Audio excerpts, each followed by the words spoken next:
गुल्लू की एक गलती और नेहा की मौज आ गई। उधर रोडीज में ऋषभ ने कांड कर दिया भाई, कमाल का कांड था। जो नेहा कह रही थी कि भाई ये गलत कर रहा है, ये वो कर रहा है, वो कर रहा है, ना ना ना, सब कुछ खत्म करके लास्ट में नेहा ने कहा तुमने जो भी किया सही किया। और गुल्लू जीत कर भी हार गए यार। थोड़ा सा बुरा लगेगा आपको क्योंकि उन्होंने जो काम किया था वो बहुत तगड़ा था, बट कई बार ना किस्मत आपके साथ नहीं होती। कई बार आपकी एक छोटी सी गलती ना आपका मूड ऑफ कर देती है। बट ऑनेस्टली कहूं, वो जीत कर भी हारे और ऋषभ हार कर भी जीते। मामला क्या हुआ चलिए आपको बताता हूं। देखो, रोडीज में टास्क हुआ। टास्क बहुत कमाल का था, बहुत मतलब कमाल का टास्क, क्योंकि इसमें आपकी सेंसेस का इस्तेमाल करना था। सबसे पहले आपको अपनी हियरिंग सेंस लेकर मटके फोड़ने थे। ब्लाइंड फोल्ड होकर गुल्लू ने एक मटका फोड़ा, ऋषभ ने 3 मटके फोड़े। लेकिन पेनल्टीज लगी क्योंकि ऋषभ ने गलती कैसे की, पहले ना छू छू के चीटिंग करने की कोशिश की। बेसिकली वो पकड़ी गई तो वो दोनों की ही काउंट नहीं हुए मटके, तो वहां पर बराबर हो गया मामला। लेकिन उसके बाद क्या करना था, एक इडली टेस्ट करनी थी। फिर उस टेस्ट के मुताबिक एक शेप, एक ग्रिप देखनी थी आपको। वो ग्रिप देखकर फिर आपको भाला निकालना था। भाला निकालकर फिर कपूर की थैली निकालनी थी, बर्न करनी थी, फिर भाला फेंकना था। नीरज चोपड़ा बनने की कोशिश करनी थी। वो जितनी दूर तक भाला जाए फेंकना था। उसके हिसाब से इम्यूनिटी मिलनी थी। पहले अगर जो पहला स्लॉट था उसमें 1 इम्यूनिटी थी, दूसरे में 2 इम्यूनिटी और तीसरे स्लॉट में 3 इम्यूनिटी थी। अब ऐसे में जो टास्क था वो पूरा परफॉर्म किया दोनों ने।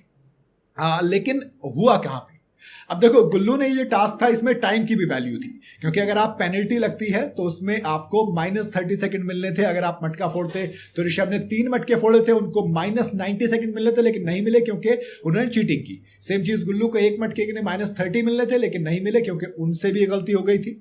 तो इन दोनों कांड के बाद क्या होता है, अब कपूर वाले में गुल्लू एक भी नहीं फेंक पाते हैं आग के अंदर, तो वो सीधा फेंकते हैं भाला 1 इम्यूनिटी के लिए।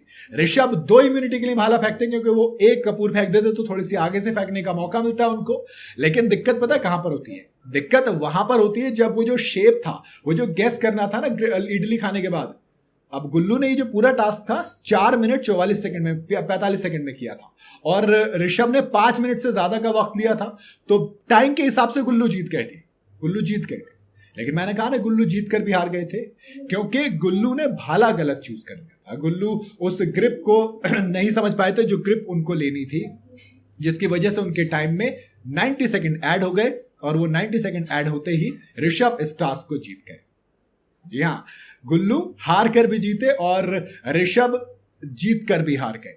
मतलब गुल्लू जीत कर भी हारे और ऋषभ हार कर भी जीत गए, क्योंकि एक गलती भारी पड़ गई। और नेहा की टीम को मिल गई कितनी दोस्त, 2 इम्यूनिटी मिली है। हालांकि जो इससे इन सबसे पहले सिर्फ 2 ही टीमें टास्क परफॉर्म कर सकती थी। एक रिंग में फाइट हुई थी, क्लियर पता था भाई ऋषभ जहां खड़ा है उसमें तो फाइट थी नहीं, ऋषभ सबको उठा के बाहर फेंकने का दम रखता। अगर सब मिलकर ऋषभ को टारगेट करते तब कुछ और हो सकता था, लेकिन ऋषभ और आरडी ने अपनी टीम बनाई, अलायंस अचानक से बना और सबको बाहर कर दिया। सबसे पहले मन्नू को उठाकर बाहर फेंका, जिस पर लड़ाई हुई, बात लेकिन दूसरी है। बाकी देखते हैं क्या होता है। आपको ऋषभ का पावर पैक परफॉर्मेंस कैसा लगा कमेंट में जरूर बताइएगा। वीडियो अगर आपको पसंद आई हो तो इसे लाइक और शेयर जरूर करें, और जाते जाते चैनल को फॉलो और सब्सक्राइब जरूर करते जाइएगा।